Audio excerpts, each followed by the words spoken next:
He's just a street boy, the man. A millionaire in a wheelchair. I know how to make him walk again, the boy said. But his daughter looked at him with nothing but contempt. There are places that don't just hold memories, they hold scars. For Sergio, that roadside wasn't just a point on a map, it was the exact place where his life was split in two, before and after. Before, he was the kind of man who ran businesses, built legacies, and solved problems with his own two hands. After, he became a prisoner inside a body that no longer responded, forced to watch life move forward while he stayed stuck in his pain. He came back to that spot every year, not to seek comfort, but to silently mourn the man he used to be. Isabella always came with him. Her high heels sank into the dry earth, her eyes hidden behind dark sunglasses, but nothing could hide the storm raging inside. It wasn't just guilt. It was frustration. It was anger. That helpless feeling of having all the resources in the world, and none that could bring her father back. Top doctors, Swiss rehab clinics, the latest physical therapy. Nothing worked. And deep down, she was beginning to realize, his paralysis wasn't only physical. It was emotional too. A prison he no longer had the will to leave. It's strange how some wounds stay wide open, even when they look healed from the outside. Sergio, once a symbol of strength, could no longer meet anyone's eyes. His silence was deafening. And Isabella, who was used to buying solutions, couldn't buy her way out of this one. There, in that place frozen in time, father and daughter seemed like characters from a story that had been paused, waiting for a page that would never come. But life has a way of flipping the script when you least expect it. That muggy morning, as the countryside sat still in heavy silence, an unexpected figure appeared. A skinny boy, barefoot, clothes stained, his face smudged with dust and sun. He showed up like a shadow, just standing there at the edge of the road, staring at the luxury car that looked like it didn't belong. He looked curious, but not afraid. And in his eyes, there was something that didn't match his ragged appearance. A strange steadiness, almost unsettling. Isabella frowned the moment she saw him. The judgment was instant. She rolled her eyes, crossed her arms, and let out that impatient sigh of someone who refuses to be bothered by street people. To her, the boy was just another face of abandonment. And she already had enough problems. She couldn't understand how someone could just appear out of nowhere and feel entitled to intrude on such a private moment of pain. She tried to ignore him. But the boy didn't flinch. He didn't speak. Didn't beg. Didn't explain. Didn't cry. He just kept his gaze fixed on Sergio's motionless legs, as if he could see something no one else could. His silence was uncomfortable. It was as if he knew something. Something no one had said. Like he carried an intuition that didn't match his age. And while Isabella struggled to make sense of the unease growing inside her, something in his gaze began to stir a discomfort she couldn't name. Then, as casually as someone talking about the weather, the boy said it. I know how to make him walk again. Isabella froze. She didn't know whether to laugh, scold him, or just tell him to leave. But something about the certainty in his voice stopped her.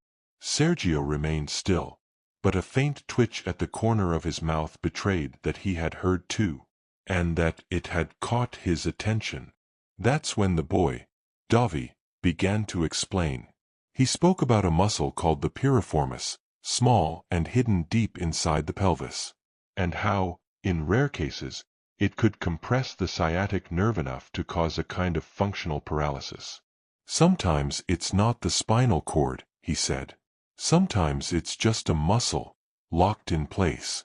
And no one's looking at it. Coming from a street kid, the words sounded almost ridiculous. But there was a strange logic in them.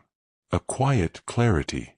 Against her will, Isabella found herself listening, trying to recall if any of the specialists had ever mentioned something like that. The most disarming part wasn't what he said, It was how he said it. With calm. Without arrogance. Like someone who had lived it. Learned it through pain. Not textbooks. He didn't use complicated medical terms to sound impressive. He just spoke like someone who knew what he was talking about. And as Isabella struggled to understand how this boy could possibly know so much about something so specific, a new question began to rise within her. A question she didn't want to ask, but wouldn't be able to avoid for much longer. Isabella had always lived in a world ruled by evidence, data, and second opinions. She learned early on that hope without foundation was just illusion by another name. But now, standing by the roadside, staring at a ragged boy speaking with conviction about sciatic nerves and the piriformis muscle, something inside her began to tremble. It was as if her mind was screaming, "This is madness." But her heart whispered louder.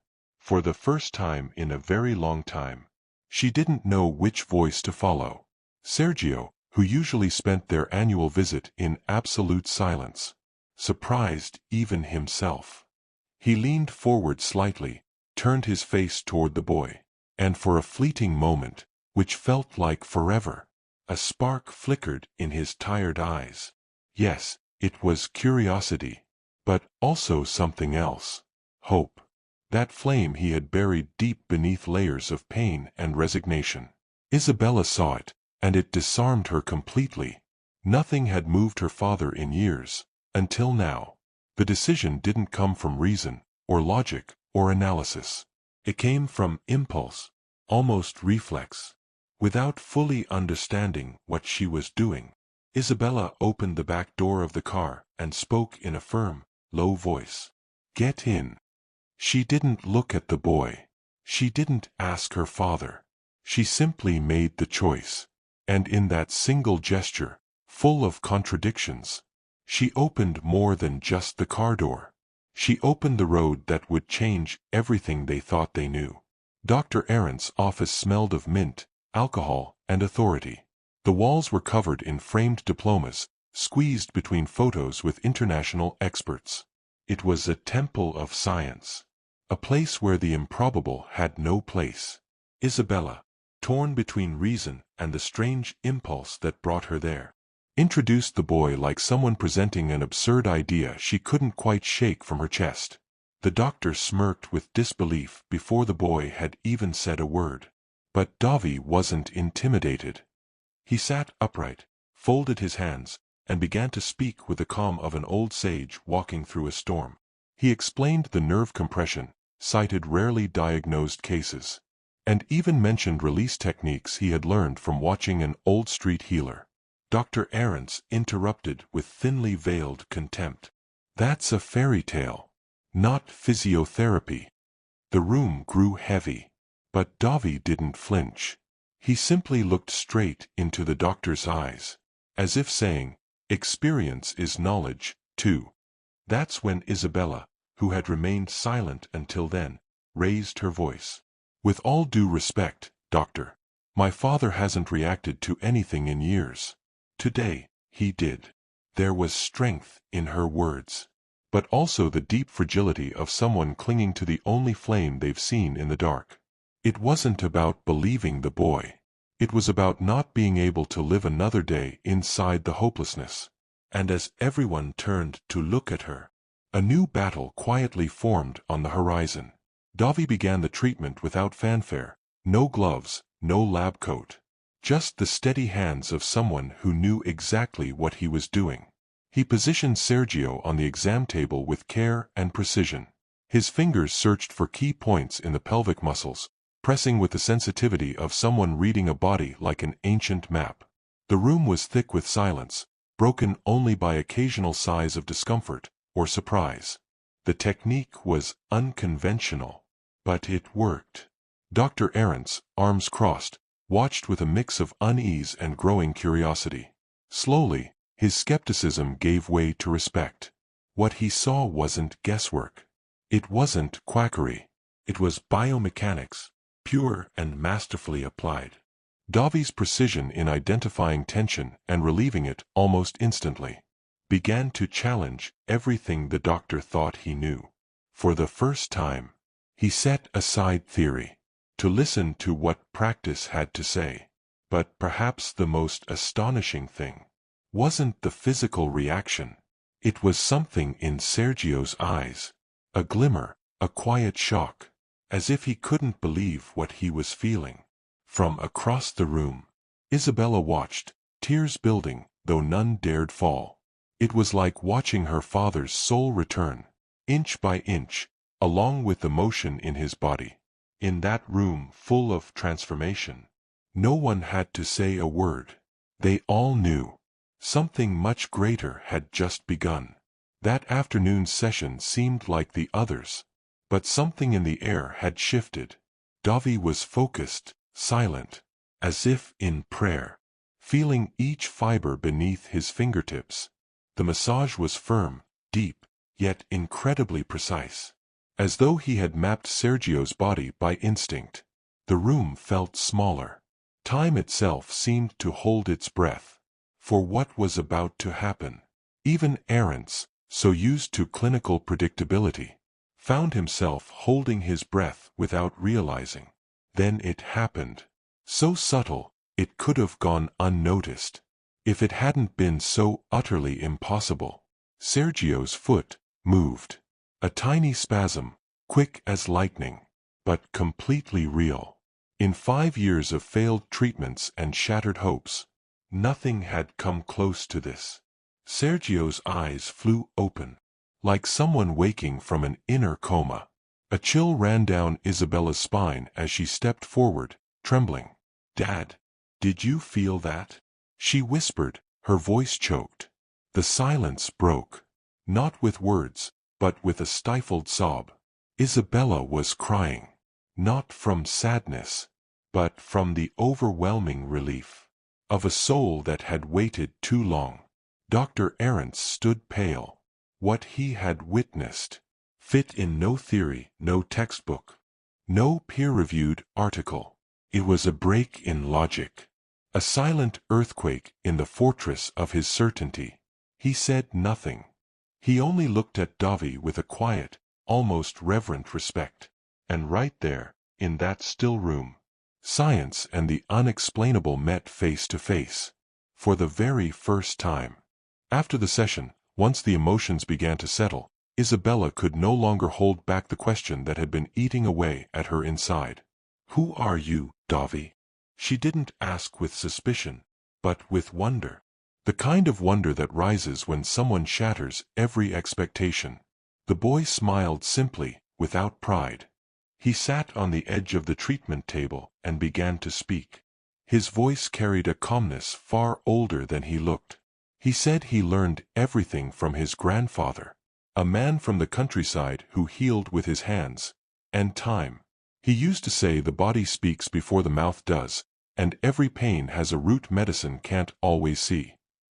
Davi grew up surrounded by leaves, compresses, herbs, and stories. He never had a diploma, but he had memory, and a kind of sensitivity that can't be taught in any school. His grandfather, he said, treated people that hospitals had already given up on, and he taught Davi to do the same. The story was simple, yet deeply moving. Davi shared how he lost his parents at a young age, how he lived with his grandfather until the old man passed away, and how, since then, he'd been wandering, helping however he could. "Everything I know came from pain, and from his love." Isabella listened, unable to blink. Everything he said sounded improbable, and yet, it all made sense. And in that moment, something in her heart began to shift. Not just about Davi, but about everything she had believed until then. Isabella wasn't someone who accepted stories just because they were touching. She hired a private investigator, someone she trusted, to look into the boy's past. Within a few days, the report arrived. Davi really was an orphan. He had run away from a shelter in the countryside months before Sergio's accident. None of it was made up. But there was something else. A detail that made her heart race. Davi's grandfather's name appeared in police records tied to that very road. According to the report, an elderly man, known locally for his healing practices, had tried to save a child who was crossing the highway on the day of the accident. He was hit by a car just a few meters before Sergio's vehicle swerved. Isabella swallowed hard as she read. Everything began falling into place, like pieces of a puzzle left untouched for far too long. This wasn't coincidence. It was destiny. A story stitched together by invisible threads of pain and redemption. But then a question began burning inside her. Was Davi there that day? Was he the boy who ran into the road and caused it all? Isabella didn't know if she wanted the answer, because if it were true, then the same boy who brought hope had also been the beginning of all their pain. It was a paradox too heavy to bear. But maybe, just maybe, it was that very duality that made everything so deeply human. They returned to the road. The same stretch, the same shoulder. But now, a new tension hung in the air. Isabella drove in silence. Davi stared out the window like someone who knew. It was finally time to say what had never been spoken. When they stepped out, he walked to the exact spot, stopped, took a deep breath and said, "It was here." His voice was soft, but firm. And then, with no more hiding, he revealed it. He had been in the middle of the road at the moment of the accident. "I froze. I couldn't run," he said, eyes brimming with tears. His grandfather had pushed him out of the way, and was the one hit. He survived for a few months, but never truly recovered. Davi told the story with a mix of pain and relief, like someone finally freeing a ghost he had carried alone for 5 long years. "If I hadn't stopped there, your father wouldn't have had to swerve." Each word felt like a stone lifted from his chest and placed directly into Isabella's heart. The silence that followed was heavier than any scream. Isabella stood frozen, eyes on the ground, as if searching for an answer buried beneath the dust. Davi didn't cry. He had already cried everything inside. It was an old guilt, a silent guilt, the kind that scars over before it's ever confessed. He didn't ask for forgiveness. He just told the truth. And in that moment, everything changed. Because truth, no matter how painful, has a strange power to spark forgiveness, even before it's asked for. Sergio didn't say much after the revelation, but the very next day, he asked to return to the clinic. Not because anyone pushed him, but because he wanted to. And that said everything. There was something in his eyes that hadn't been seen in years. Desire. He, who had spent so long imprisoned by pain, chose to take a step, even if he still couldn't walk. This wasn't just physical rehabilitation. It was a reconnection with the will to live, and that no therapy in the world had been able to spark before. For the first time in years, Isabella felt the house full again. She took Davi in without hesitation. The sessions with Sergio became daily, not just for the body, but for the soul. Between one exercise and the next came smiles, stories, memories. The line between Sir and Street Boy began to blur, like a wound quietly healing without warning. Davi started calling Sergio Mr. S, and almost without realizing it, Sergio had begun calling him son. But the most beautiful exchange was happening in the background. Isabella, seated at the table, taught Davi how to read, syllable by syllable, patiently. And Davi, in turn, taught her father how to walk, muscle by muscle, just as gently. It was as if life had placed the three of them in a quiet laboratory of mutual healing. This wasn't about science anymore, or miracles. It was about connection, about new beginnings, about rebuilding what pain had once tried to destroy. What once seemed impossible became routine, and routine became an ongoing miracle. Sergio began intensive rehab, with Davi by his side, and Dr. Arendt's no longer a skeptic, but an ally. Each day brought a small victory, a spasm, a twitch of a finger, a responsive muscle, and when his quadriceps contracted for the first time, the room broke into silent applause and quiet tears. 1 month later, it happened. Sergio stood up. For 10 seconds. 10 glorious seconds. But it wasn't just Sergio who was beginning again. Davi, now with books spread across the table and pencils in a neat case, discovered a whole new world inside words. Isabella helped him with the kind of patience that comes not from duty, but from affection. The boy who once slept on the streets was now reading poetry and writing his first essays. He was enrolled in the local school, and within the first month, teachers already noticed he was brilliant, not just smart, but curious, committed, and full of ideas. The most beautiful thing was watching him walk around the house with a different kind of smile, the smile of someone who, for the first time, felt seen. There was a thirst for the future in him that no one could ignore anymore. And just as Sergio was learning to walk again with Davi's help, Davi was learning to fly, with the foundation he never had. 2 parallel journeys, woven together by one invisible thread.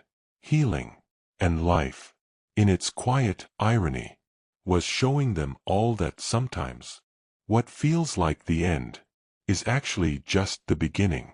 The mansion, once cold and silent like a museum of broken memories, began to breathe again. The library, where once the only sound was pages turning in solitude, became a gathering place. Davi now did his homework there, while Isabella reviewed contracts with her laptop on her lap, and Sergio shared stories he had never had the courage to tell before. That heavy, haunted space now pulsed like the heartbeat of a living home. The books, finally, were being read with joy. Out in the garden, something simple, yet deeply symbolic, was born. A vegetable garden. It was Davi's idea, a tribute to his grandfather Ignacio, who used to say, "The earth heals." They planted basil, lettuce, mint, and tomatoes. Sergio oversaw it from his chair, offering childhood tips he remembered. Watching that soil being cared for was like watching the past being rewritten, with hands dirty from hope. Pain gave way to roots, and more than just food was growing there. Reconciliation was beginning to bloom. Inside the house, the routine filled with laughter, the scratch of pencils on paper, and the hiss of a pot on the stove. Isabella, once surrounded by luxury, discovered the value of the small things. Fresh brewed coffee, stories told aloud, and hugs without appointments. The absence that once echoed through the halls was now replaced by real presence. And for the first time, the mansion wasn't just beautiful, it was home. And that home still had so much more to grow. No one expected what happened that morning. The day began as usual. Coffee on the table, Davi reviewing homework, Isabella organizing her schedule. Sergio sat in his usual armchair, quietly watching everything. Then, in a gesture so subtle it almost went unnoticed, he placed his hands on the arms of the chair and leaned forward. Isabella's breath caught in her throat. Davi dropped his pencil, and time stopped for a few eternal seconds. With an effort that blended pain and determination, Sergio stood up, alone. No help, no warning. Feet planted on the floor, legs trembling, his body testing its own limits. And then, the first step, then another, and another. He crossed the room. They weren't just meters, they were worlds. Each inch was a memory conquered, a sentence undone. When he reached the center of the room, he turned slowly and smiled. a smile that tasted like freedom. What followed was an explosion of emotion, almost impossible to describe. Davy ran to him and hugged him like a son embracing a father returned from war.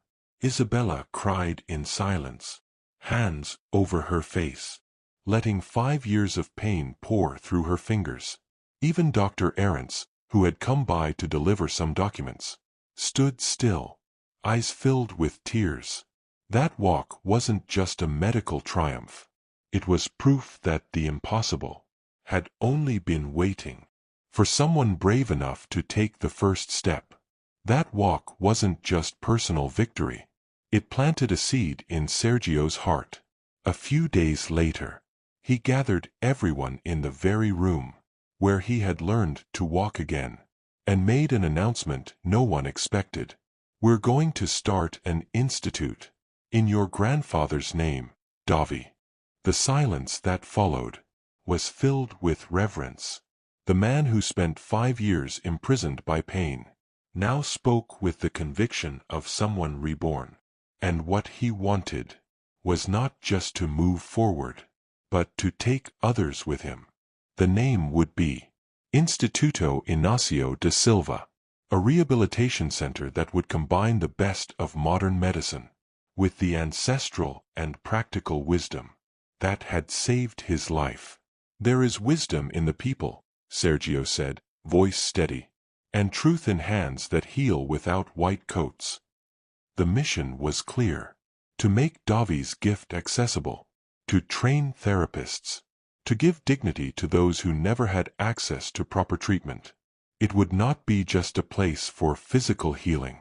It would be a cradle of hope for forgotten stories. Davy stayed quiet when he heard the news. Then he smiled. It was more than he had ever imagined. From a street boy with no future, he was now part of a dream that would change lives. Isabella hugged them both. She knew this institute would be about more than the body. It would be about faith, new beginnings, and redemption. The same road that once marked their tragedy was now becoming a symbol of purpose. And when healing reaches the heart, there are no limits to where it can go. 6 years passed, but that stretch of highway seemed untouched by time. The only difference was they were standing. Literally. Sergio, leaning on a polished cane, walked confidently beside Isabella and Davy. There was no pain on his face now, only the serenity of a man who had won both internal and external battles. Together, they stopped by the roadside. The same place where pain had begun was now the stage for the most beautiful redemption.